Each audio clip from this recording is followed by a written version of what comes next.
relatif aux droits de société commerciale qui précise que les organes qui sont censés représenter légalement les sociétés commerciales sont les organes soit de gestion, de direction ou d'administration, selon qu'il s'agit d'une forme de société à une autre.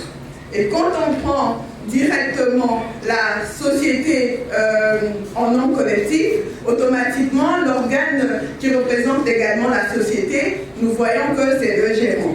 Quand nous passons à la société en commandite simple, là aussi c'est le gérant qui représente également la société, et dans la base légale spécifique est l'article 298 de l'acte uniforme relatif aux droits de société commerciale et groupement d'intérêt économique. Et dans ce cas-là, lorsque les statuts ne prévoient pas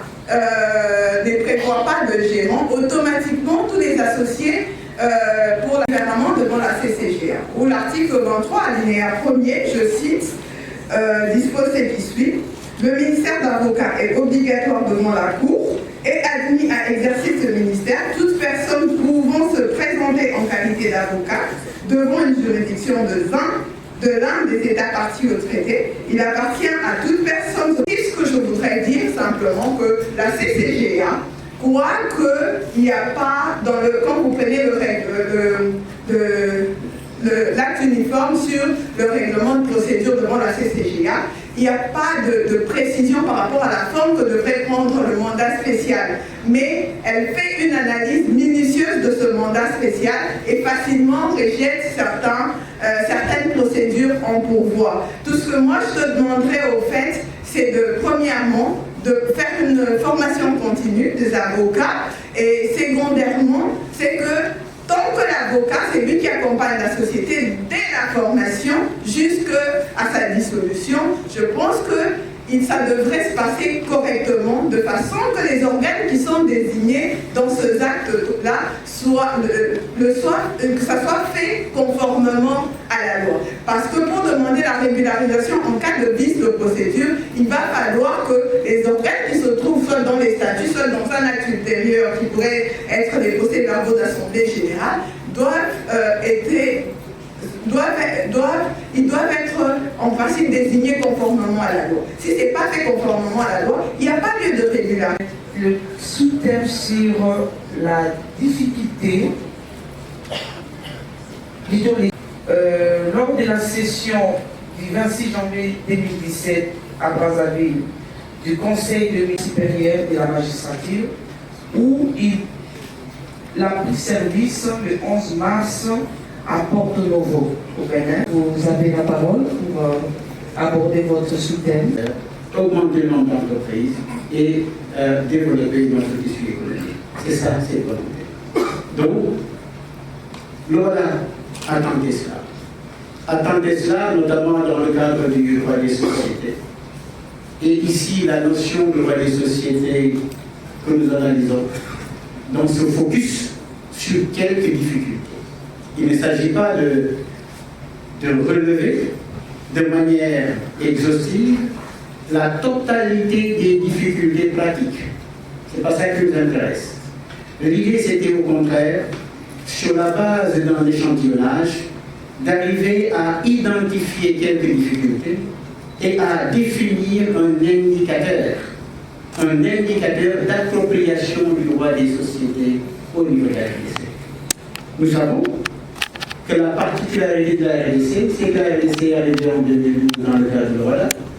Arrivée en 2012 dans le cadre de l'OLA, et commençant avec l'acte uniforme de 1997, avant même de terminer les 2 années de mise en harmonie des statuts, de maîtrise de l'acte uniforme sur les sociétés commerciales qui datent de 1997, eh bien, arrive la révision de cet acte uniforme. Révision de cet acte uniforme le 30 janvier 2014, ça ne fait pas encore les 2 ans. Et il va falloir abandonner ce que l'on avait commencé pour ensuite procéder à une reconquête du droit nouveau. Et c'est ce qui s'est passé, et seulement en République démocratique du Congo. Et c'est pour cela, d'ailleurs, qu'on pourra constater que l'évaluation de l'application de l'acte uniforme de 1997 n'a pas été véritablement effectuée au niveau de la RDC. L'implémentation du droit au WADA de 1997, lorsque l'acte uniforme de 2014 était en cours de rédaction. C'est ça. Surtout que cette révision même, en termes de point de départ, date d'avant l'arrivée de l'adhésion. Ça date d'avant l'adhésion. Mais ici, voilà quelques contraintes entre 2012 et 2014 pour voir comment on va gérer la situation. Et c'est pour cela que certaines dispositions qui nous avaient bloqués lourdement, on a fini par mettre aux dispositions nationales contraires devant pour régler le problème. Vous avez pu constater, article 10, article 311 de la TUF, on a géré la situation en disant chacun s'est débrouillé de son côté. Comme ça, au moins, on peut valider cette acte uniforme et avancer. Et bien donc, le contexte de la RDC diffère du contexte des autres États. Hier, mon cher grand frère disait, attention, vous n'êtes pas aussi en retard par rapport aux autres États. C'est la réalité. Pour la matière qui nous intéresse hier, mais peut-être bien que c'est la même chose aussi pour cette matière que nous sommes en train d'étudier. Peut-être que nous ne sommes vraiment pas devant un État en retard par rapport aux autres États. Pourquoi? Parce que d'abord, les formes sociales que vous aviez avec la loi de 1800, le décret de 1887, mais sont quasiment les mêmes. C'est un problème de nom. Mais sinon, dans l'esprit, dans la philosophie globale des formes sociales, nous avons la même statut. Et ça ne pose aucune difficulté sur ça. Mais lorsque nous regardons dans la pratique, nous avons voulu ouvrir un tout petit peu la porte à un autre aspect du droit des sociétés. Un autre aspect du droit des sociétés de l'OADA. Parce que quand on dit droit au WADA des sociétés, on donne l'impression que c'est droit au WADA des sociétés commerciales. Mais c'est droit au WADA des sociétés. Il y en a deux. Il y a les sociétés coopératives et il y a les sociétés commerciales. Quand nous regardons bien ces textes et leurs pratiques, nous sentons deux appréciations qui sont totalement différentes. Pour ce qui concerne les sociétés commerciales, nous avons senti que nous avons été pendant 10 années de recherche d'appropriation, de recherche d'efficience du droit des sociétés commerciales. Mais quand nous regardons les sociétés coopératives, nous avons senti que nous sommes fondamentalement devant un calvaire vécu par les sociétés coopératives. Si l'on regarde un peu dans cette salle, peut-être bien que nous allons avoir une majorité de praticiens qui ne s'intéressent pas aux sociétés coopératives. Ça nous arrive dans les États de nous retrouver devant des praticiens qui n'ont jamais ouvert cet acte uniforme. Jamais ouvert cet acte uniforme. Pour une forme sociale très importante, très valorisée sur le plan international, très utile pour notre économie, très utile pour notre société, mais non utilisée dans la pratique parce que les praticiens ne l'utilisent pas. Du coup, ce sont des sociétés qui vivent un véritable calvaire. Nous allons donc analyser ces deux aspects. La recherche d'efficience du droit des sociétés commerciales est née du fait d'abord qu'il y a une véritable prise de conscience du cadre juridique favorable au développement économique. Parce que le droit des sociétés commerciales est un droit très proche du praticien, et surtout les avocats, les notaires, les experts comptables. C'est un droit qui est très proche dans leur vie de tous les jours.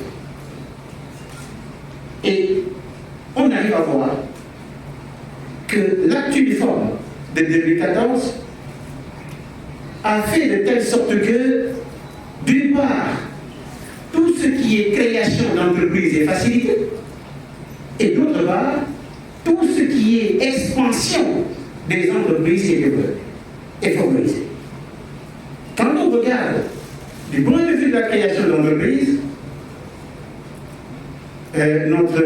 notre cher ami Lobo pourrait revenir sur les statistiques et on aurait la possibilité rapidement de voir les cours pour nous assurer qu'il y a eu beaucoup plus de sociétés créées pendant cette période. Avec ce nouveau texte. Parce qu'on a réduit le formalisme, on a réduit les conditions qui sont rigoureuses et on a favorisé la liberté contractuelle. Création de la société par action simplifiée, Maître disait tout à l'heure, mais je ne sais pas pourquoi les gens ont migré vers société par action simplifiée. Et bien c'est parce qu'il y a plus de liberté. Il y a plus de liberté, il y a plus de flexibilité, il y a plus de supplétifs que dans les autres formes sociales.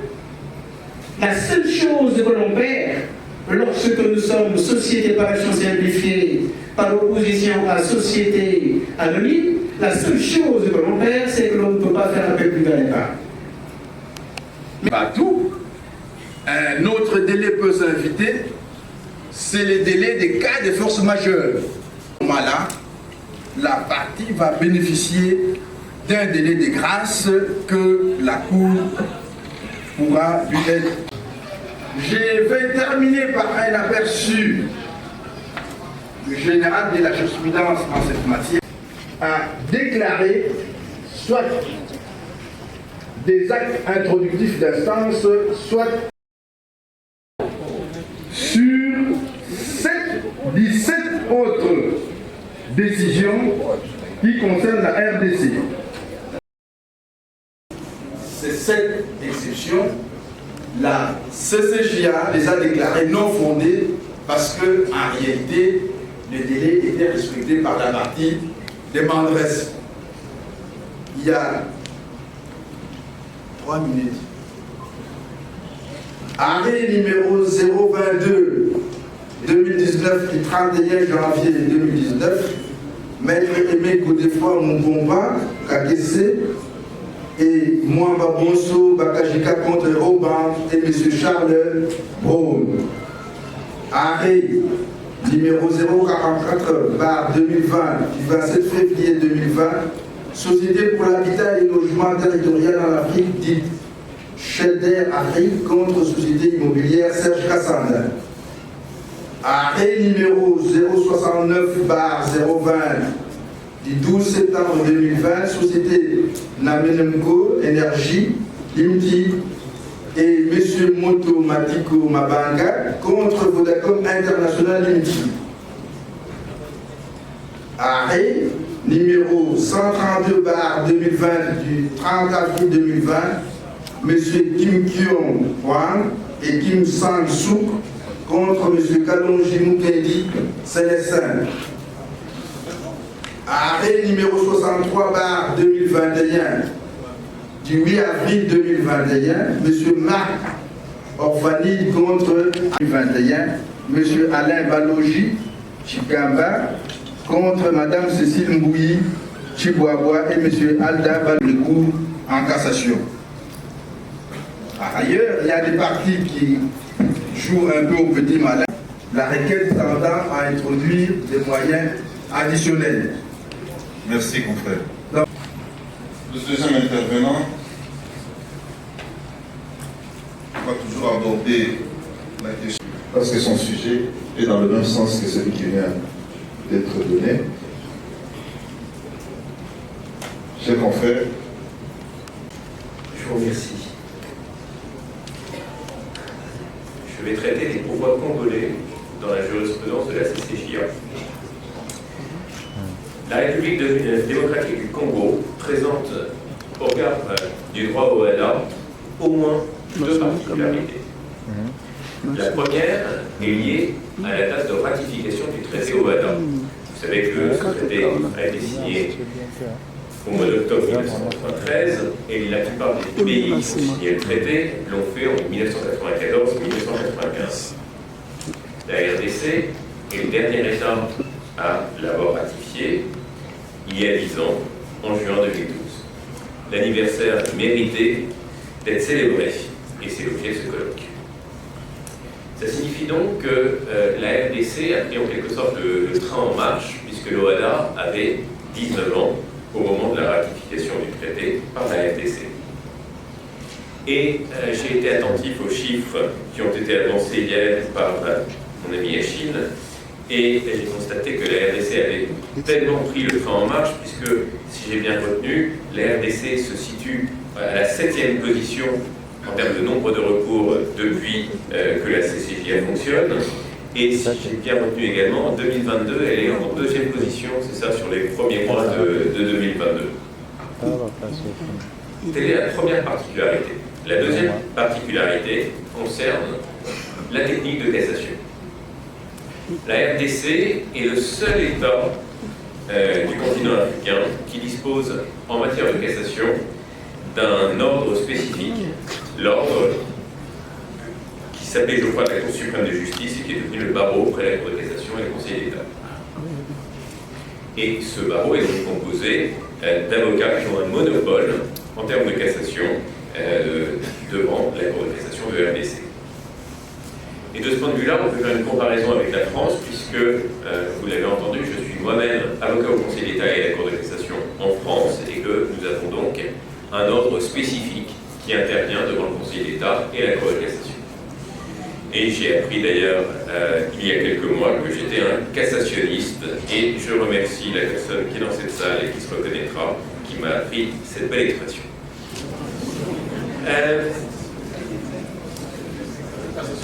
Les avocats qui appartiennent au barreau spécifique près de la Cour de cassation et le Conseil d'État disposent d'un monopole devant la Cour de cassation de RDC. Mais ce monopole n'est pas étendu à la CCJA. Et hier, j'étais dans la salle et j'ai cru constater que ça pouvait être parfois un sujet controversé. Par conséquent, les nombreux avocats de RDC qui n'appartiennent pas à cet ordre se sont familiarisés depuis 2012 avec la technique de cassation, mais exclusivement devant la CCJA. Alors, je vais vous parler, je vais analyser la jurisprudence congolaise devant la CCJA, ce sera l'occasion pour moi de revenir sur certains éléments tirés à la fois du traité OHADA et du règlement de procédure. Il est inutile de rappeler que la mise en place de la CCJA a froissé un certain nombre de juridictions nationales de cassation. Là encore, je peux vous renvoyer à ce qu'a dit hier Madame la Présidente de la CCJA qui a évoqué ces difficultés. Compte tenu du fait que les juridictions nationales de cassation ont été froissées, ça veut dire que la question de la répartition des compétences entre les juridictions nationales de cassation et la CCJA est un sujet qui est à la fois fondamental et sensible.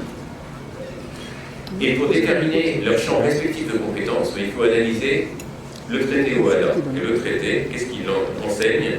À l'article 14, il est énoncé. Je vous ai indiqué tout à l'heure que pour apprécier sa compétence, la CCJA regardait l'objet du litige et non les moyens soulevés par les parties d'un acte uniforme.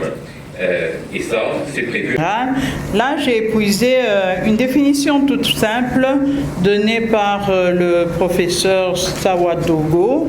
Les procédures collectives peuvent être définies comme le problème est transposé au niveau de la justice qui, par les mécanismes tels que prévus dans l'acte unique de la situation, sans que l'entrepreneur ne se retrouve dans une situation de cessation de paiement, on essaie de contenir la difficulté, on essaie de régler le problème qui fait défaut pour que la marche soit bien organisée, que l'entreprise puisse aller de l'avant.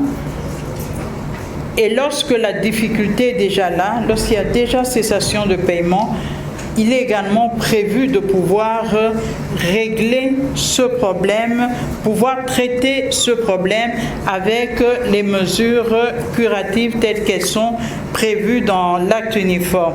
Alors, cet acte uniforme est applicable à toute personne physique qui exerce une activité professionnelle indépendante, libérale, commerciale, agricole ou même encore artisanale. Elle s'adresse également à toute personne morale de droit privé, ainsi qu'à toute entreprise publique ayant la forme d'une personne morale de droit privé.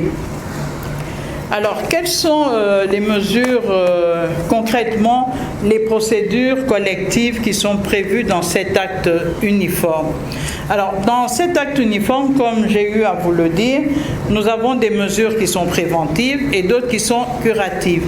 Dans les mesures préventives, on retient que l'entrepreneur, le commerçant ne se retrouve pas dans une situation de cessation de paiement. Et là, le législateur OHADA a prévu deux types de procédures, la conciliation et le règlement préventif. Voilà, le règlement préventif. Alors, en ce qui concerne la conciliation, c'est une mesure préventive, on l'a dit, consensuelle et confidentielle, qui est destinée à éviter la cessation de paiement avec au bout de la procédure un accord qui va intervenir entre un accord amiable qui va intervenir entre le débiteur et les créanciers.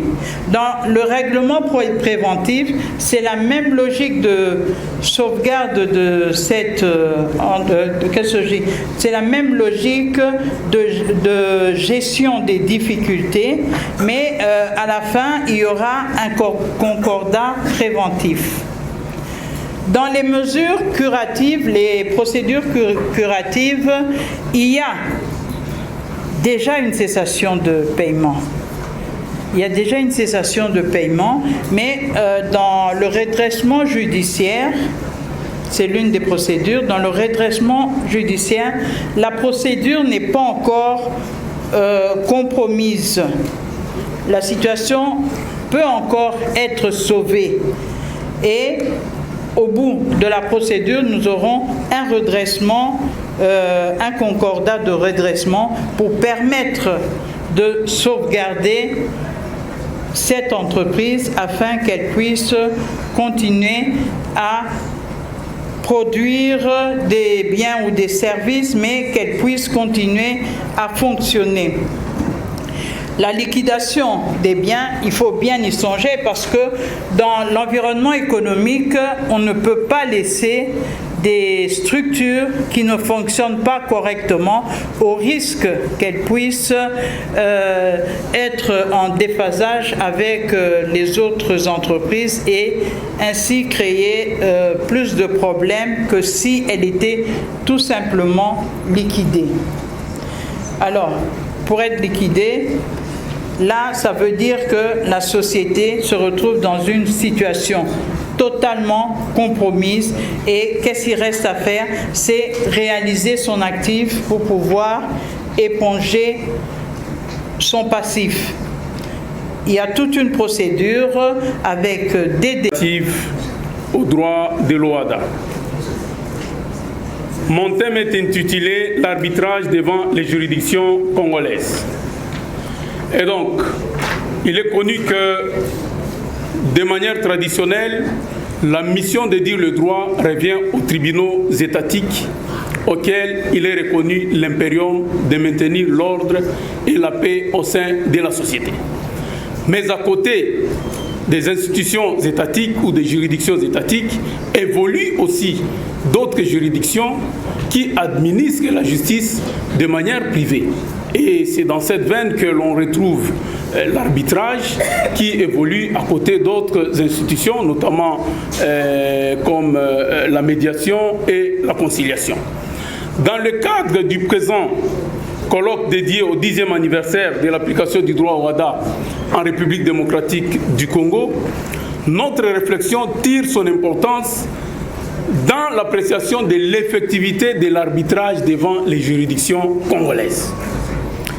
En effet, notre démarche consiste à analyser le comportement des juges congolais chaque fois que devant eux, les parties ou l'une des parties invoque une déclinaison de compétences relative ou tirée d'une clause d'arbitrage.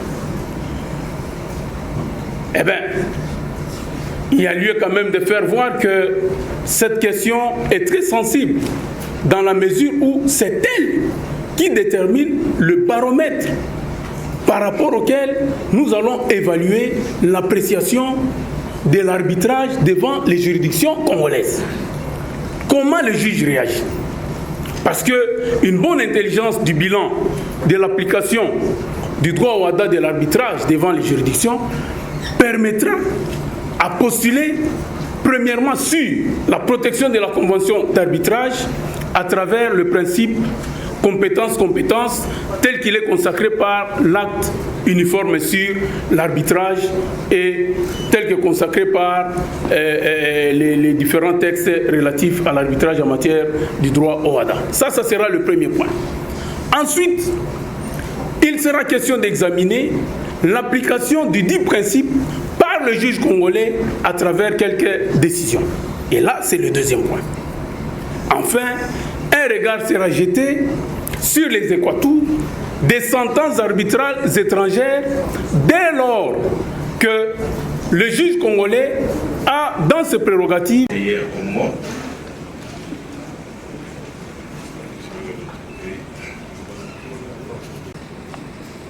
Le professeur Taylor Lubanga est docteur en droit économique et social.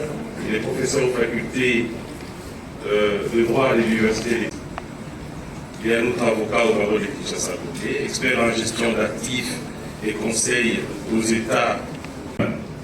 Depuis 2019 jusqu'à ce jour, il exerce les fonctions de chargé de mission du chef. L'organisation, et plus particulièrement les bâtonniers de la commune, on a veillé à des sites brillants dans ces interventions, sans oublier le professeur Maëto, le président de la commission, le président de l'école supérieure régionale de la magistrature. Je voudrais également marquer ma reconnaissance à l'endroit du professeur Roger Massamba pour ses efforts aussi bien en amont qu'en aval dans l'avènement d'un droit harmonisé en République du Congo. Mon sujet ou les sujets pour lesquels je voudrais vous entretenir ce jour portent sur les défis. On va me dire de nouveaux défis, c'est-à-dire les obstacles rencontrés dans l'implémentation des actes uniformes qui sont des règles communes. Et ces défis se découvrent au fur et à mesure que les actes sont en application ou agréés à être appliqués. Il s'agit de savoir de quoi nous parlons. Nous parlons des défis, il faut les relever, mais de quels défis s'agit-il et d'où vient-il? Pourquoi sortir des défis? Ils sont défis parce que les objectifs des pères fondateurs de l'OADA, celui de l'intégration économique, principalement, qui passe par l'échelle et juridique. Mais parce que l'intégration juridique est la défoncière de l'intégration économique, c'est dans l'implémentation des règles communes que l'on découvre les obstacles que nous avons tenté de relever. Fait de parler avec nous. Et des études. Pourquoi des études? Je prends un seul acte. Prenons l'acte relatif à la comptabilité. Cet acte exclut du champ d'application les questions des banques, les questions d'assurance, mais aussi, et plus exactement, toutes les questions qui concernent les établissements financiers. Comment peut-on arriver à une harmonisation des rationalités lorsque l'acte écarte du champ d'application les composants essentiels de la comptabilité dans un monde où l'économie, sinon les secteurs économiques, ont de la vitesse sur la spécialisation? En d'autres termes, que faire alors des règles sectorielles comptables nécessaires à la gestion des affaires ou d'une affaire précise? ce qu'il convient de dire ou de relever les limites actentielles de l'acte comptable qui écarte du champ d'application, évidemment, les règles sectorielles nécessaires à son existence. À titre d'exemple, la comptabilité minière a des règles spécifiques. C'est une spécialisation comptable à tenir compte, ce qui permet évidemment de moderniser, sinon d'étendre le champ de la couverture des règles comptables aussi au secteur écarté aujourd'hui par l'acte uniforme. L'on peut tout aussi parler, dans le même ordre d'idée, de l'économie agroalimentaire. Les règles économiques, je veux dire les règles alimentaires, sont des règles particulières qui présentent des particularités. Mais parce qu'il est difficile d'intégrer leur comptabilité dans la comptabilité harmonisée, tout simplement parce que l'acte uniforme les écarte, ceci invite, sinon appelle un débat, celui d'extension et même d'intégration des aspects exclus pour pouvoir avoir un acte très vastueux et capable à intégrer les aspects tout aussi nécessaires. Mesdames et messieurs, toujours dans la modélisation des actes juridiques, je prends un cas précis, le cas des contrats, les cas des ventes. Lorsque vous prenez les questions des ventes, du point de vue des effets, vous allez remarquer que les effets de la vente sont régis par l'acte uniforme. Par contre, du point de vue de la formation, c'est le droit des contrats. Mais le droit des contrats n'est pas normalisé, n'est pas régionalisé, n'est pas édifié. Comment faire lorsque vous seriez en face d'un litige impliquant à la fois les aspects des effets et ceux de la formation? Il s'invite une problématicité qu'il faut rencontrer, celle du choix du juge compétent. Sera-t-il le juge de la Cour commune ou les juges de la Cour suprême, évidemment, des États concernés? Voilà les limites que j'appelle des limites actentielles, applicatoires de la norme, alors que cette norme devrait être, si pas étendue, mais faire objet d'une nouvelle réglementation ou d'une nouvelle harmonisation. Il faut, pour ce faire, arriver à penser, et très rapidement, à finaliser l'élaboration de l'acte. Et d'ailleurs, depuis quelques années, l'avant-projet est en cours. Nous demandons l'accélération pour que cet acte soit rapidement adopté, de manière à vider les questions partielles qui relèveraient de la formation des contrats. Ceci me permet de dire un mot avant de passer à autre chose sur les débats de ce matin, le débat sectaire ou de sectarisation des disciplines juridiques. J'ai entendu les disciplines périphériques et centrales, mais je dois vous dire que ces débats appartiennent totalement au passé. Pourquoi? Parce qu'avec l'interdisciplinarisation des sciences juridiques, j'entends la suppression des barrières disciplinaires. Le débat droit des sûretés, droit des contrats ne peut plus exister. Seul existe le concours des rationalités nécessaires à la finalité. Cela me permet de rencontrer le deuxième défi, qui est celui d'expansion de la zone géographique et linguistique. Mesdames et messieurs, il est important de préparer alors sérieusement et longuement l'adhésion des pays anglophones. C'est vrai que l'article 42 du traité de Luanda, revisé au Québec, élargit au portugais, à l'espagnol et à l'anglais les langues officielles de l'organisation. Mais ceci poserait, et vous le remarquerez plus tard, un sérieux problème d'alourdissement fonctionnel. Il faut préparer l'accueil des pays lysophones, des pays hispanophones qui viendront demain ou qui viendraient demain. Et pour ce faire, il faut un travail à la fois d'harmonisation des concepts juridiques opératoires, mais surtout, et pour moi avant tout, un travail de maîtrise des normes qui risquerait d'être en contradiction, sinon en antinomie avec les règles du système juridique opposé. Je vois ici les droits anglo-américains qui est largement opposé aux droits romano-germaniques.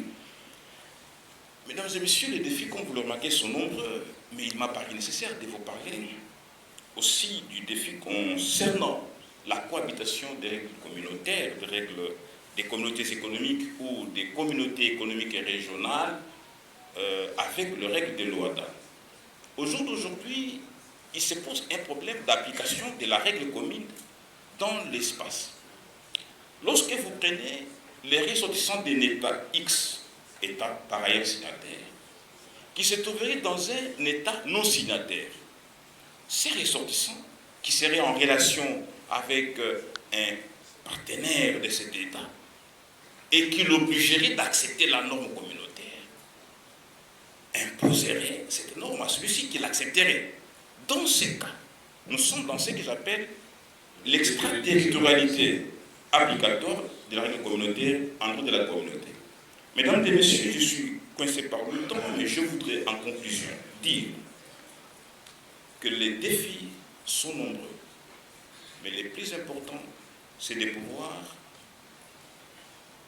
y mettre de la volonté, de l'éthique, pour que nos États acceptent d'appliquer, de respecter leurs engagements, et c'est de cette manière-là que nous basculerons de cette phase juridique et judiciaire et aussi économique pour la phase la plus attendue qui en est la conséquence, qui est en fait l'intégration économique.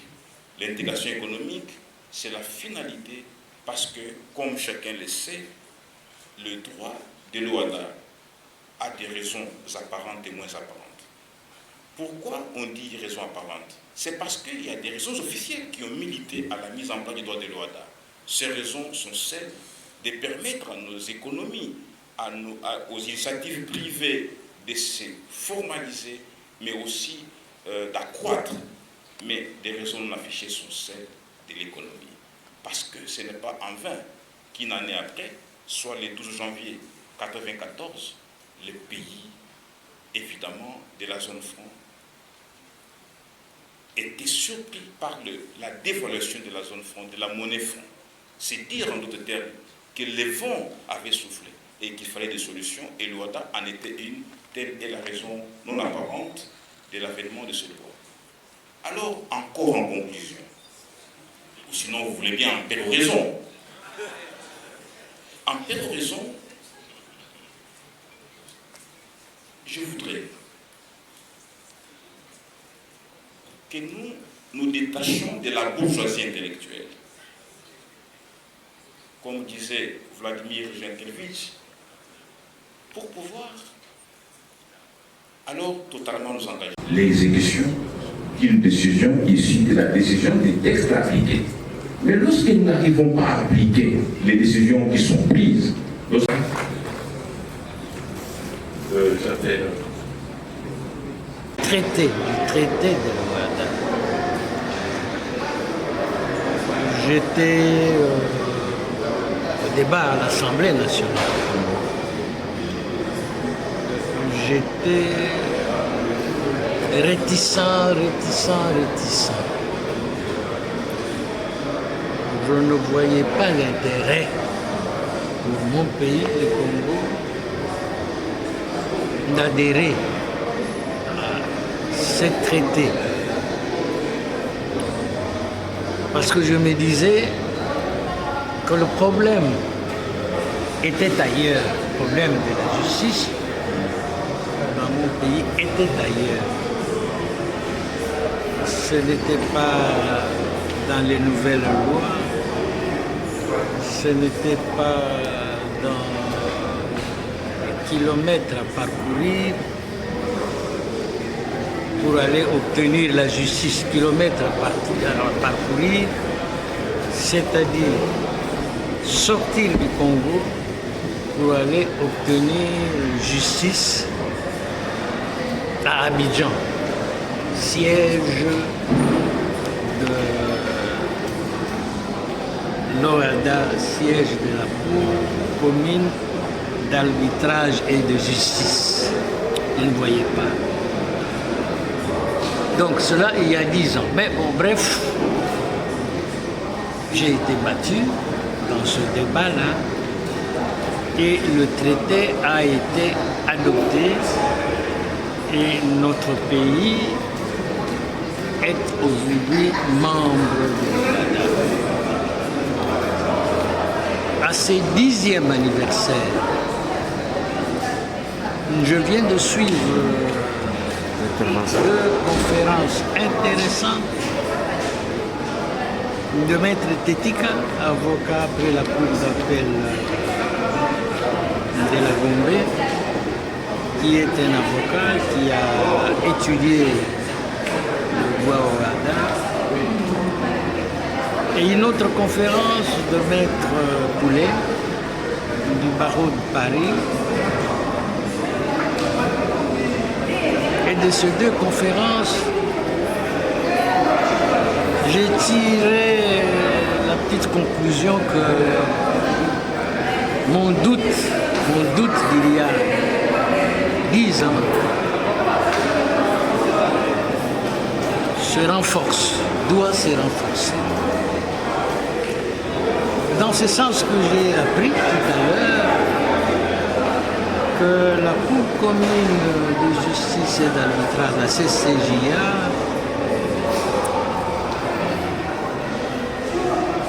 est vue comme une juridiction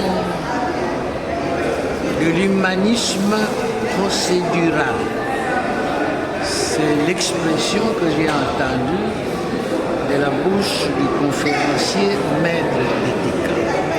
Donc cette Cour joue pour l'humanisme procédural.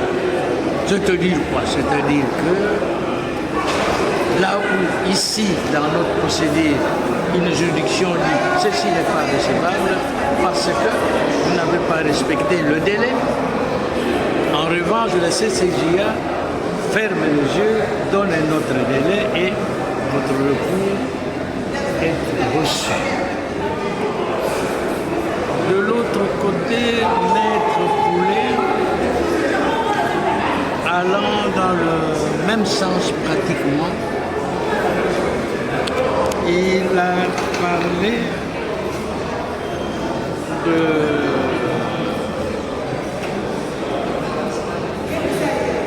la procédure d'évocation à la Cour commune de justice d'arbitrage. Les parties qui sont en cassation doivent s'exprimer. Si oui ou non, il faut évoquer, il faut que la Cour évoque. Lorsqu'elle va juger, il faut qu'elle évoque, c'est-à-dire qu'elle appelle devant elle pour vider les conflits. Alors, j'allais leur poser la question, malheureusement on ne nous a pas permis cela,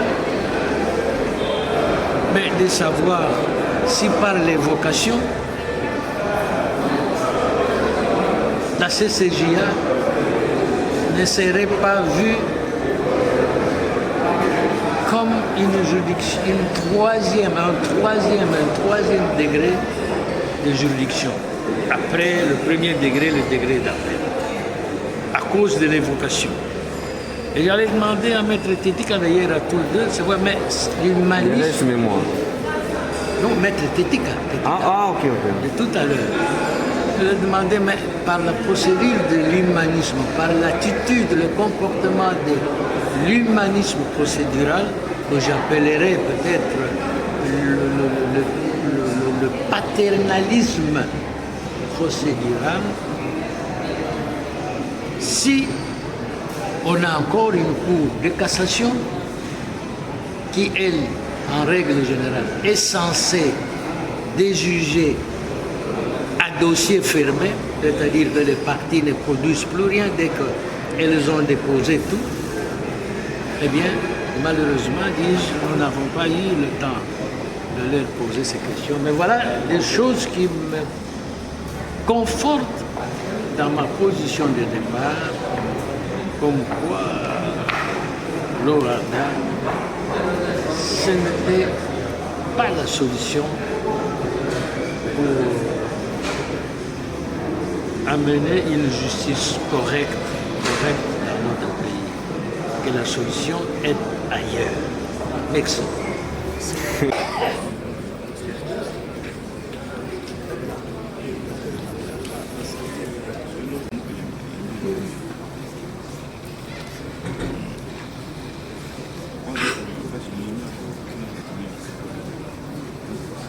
Massamba, président de la Commission nationale.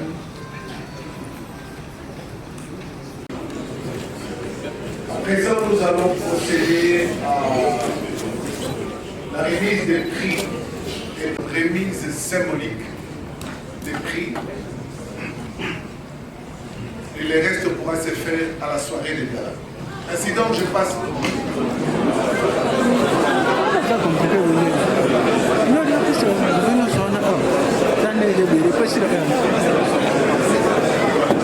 La liste de tous les participants. Je pense que pendant que je parle, les certificats de participation maintenant, ils pourront s'adresser à la commission du matin. Je n'ai pas fait comme vous. J'attends aussi mon brevet de participation. Je vais m'adresser à...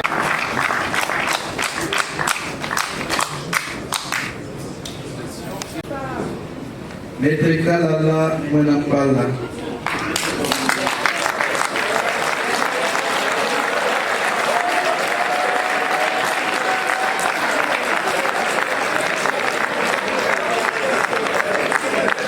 Maître Kalala Suprême. Alors j'appelle rapidement Maître Django na 16e de séance.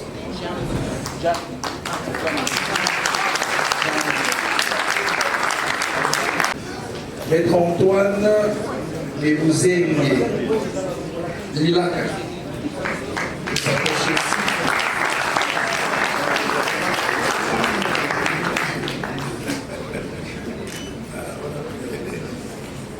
Maître Antoine Adjamou.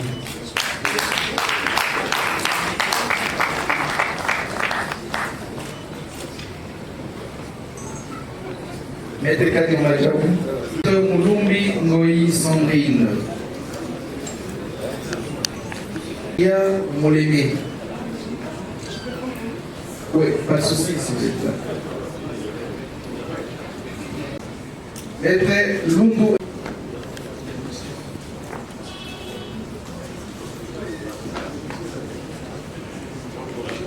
Maître Lumbu Ariel, n'est pas là.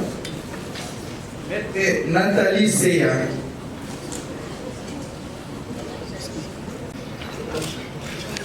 Maître Kofo, Maître Nando Djamou Patrick.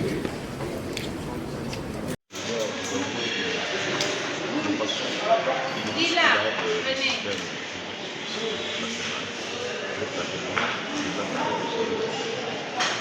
La vision de la RDC par les épaules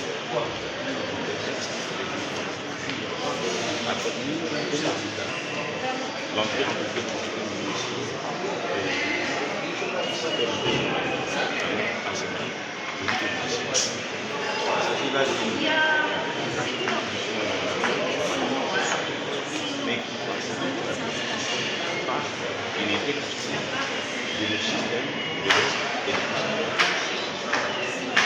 L'intégration économique du Congo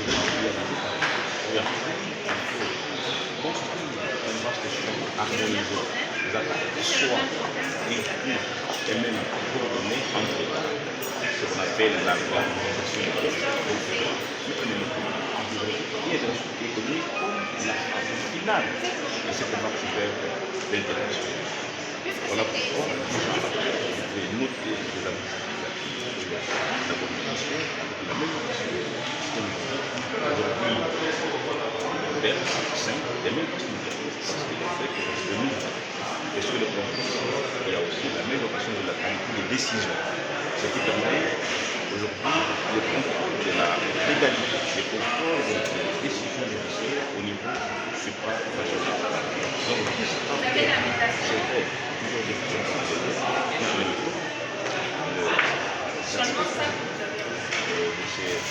cette insertion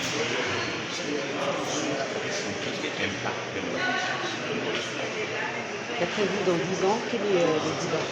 Non, le bilan, on ne peut pas dire, on peut pas penser. Le bilan, après ça va être et même pas parce que ces bilans-là, ne peut pas être sécurisé si jamais ce système ne peut pas venir comment ça va? Et donc, et que la compétition, c'est juste à faciliter l'avancement, à faciliter la traduction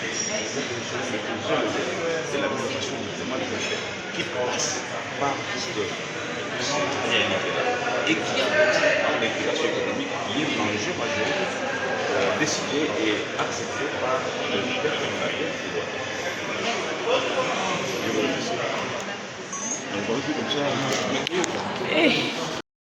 Vaut son pesant d'or, cet anniversaire vaut son pesant d'or, c'est qu'un enfant qui a 10 ans est déjà en sa phase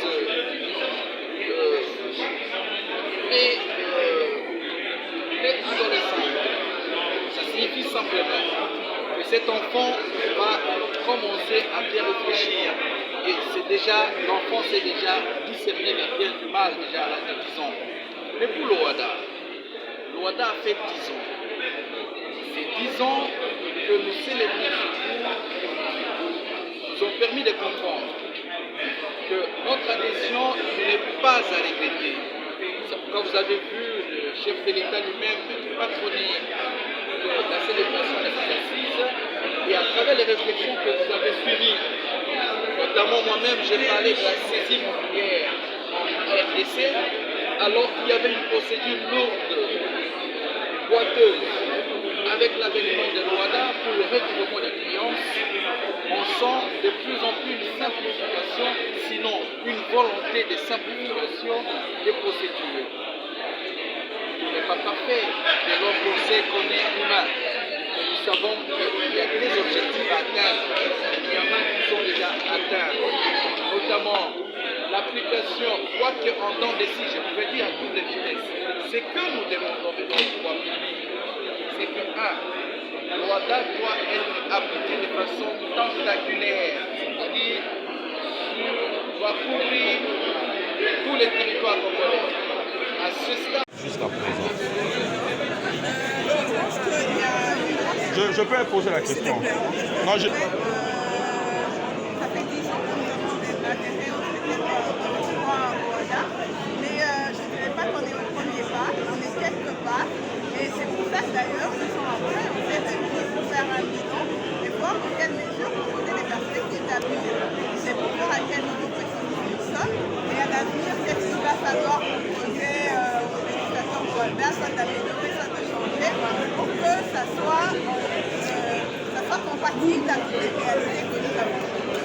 En termes de droits de société, par exemple, nous avons vu comment le droit OADA a été créé en 2012 et nous avons vu comment les sociétés ont pu migrer et s'adapter à la nouvelle législation là qui nous force les droits de société commerciale et et voir comment, par exemple, la réglementation sur la gestion, comment nous avons s'adapter et faire des choses. Et aujourd'hui, mon intervention a porté plus sur le mandat social qui est fixé par la CCBA, qui devra être mené par une personne habilitée à représenter la société.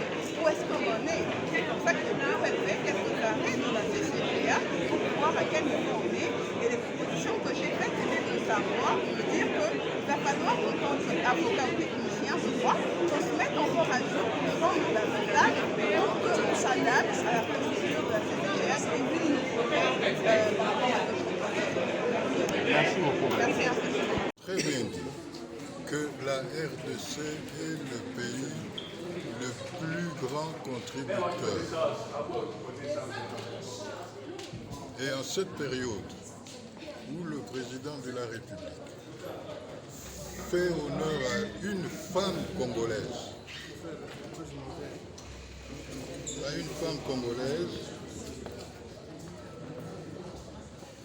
à laquelle il vient de confier les hautes charges de conduire le pays à travers le Conseil d'État,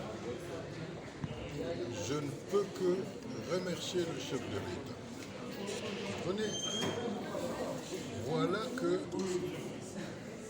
à la tête de la CCGA, la plus haute juridiction de cassation, essentiellement, c'est une femme. Et je suis dans mes convictions selon lesquelles, lorsqu'une femme prend la tête d'une haute homme doit concourir à ce qu'elle réussisse. Parce que cette dame qui va, comment dirais-je, résider au destin des hautes juridictions, c'est une révolution à laquelle il faut croire.